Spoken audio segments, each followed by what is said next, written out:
trên mái hiên. Em viết tình ca trên trang giấy, ôm chiếc đàn guitar la. Mưa bóng ùa về trên căn gác vắng, tí tách rơi từng giọt lắng tanh. Phong thư chẳng kịp mở cơn mưa đã hắt, nhẹ ước những dòng chữ theo cơn tăng tắc.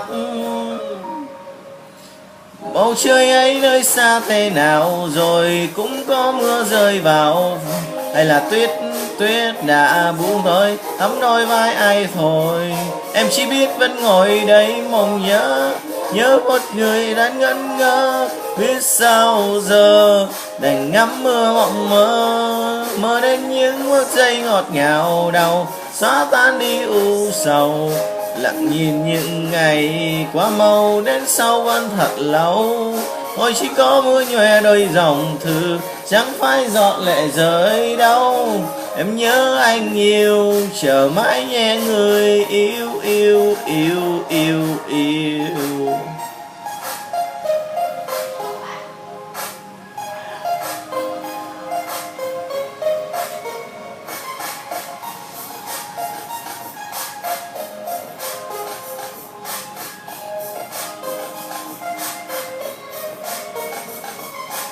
Ô cưới nhòe theo cơn mưa lắm tắm, nay ngón tay vẽ mặt một người xa xăm.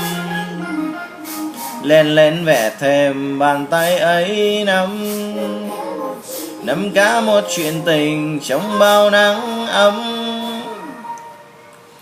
Bầu trời ấy nơi xa thế nào rồi cũng có mưa rơi vào, hay là tuyết đã buông rơi thấm đôi vai ai thôi.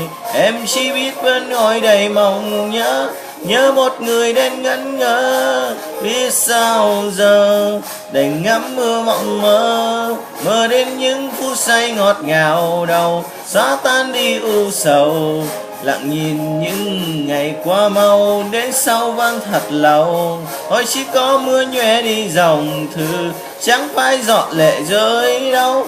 Em nhớ anh nhiều, chờ mãi nghe người yêu. Lặng nghe những tiếng hát trong gió mưa vẫn rơi vơi, chờ anh trong những tiếng mưa của chuyện tình vẫn trời vời.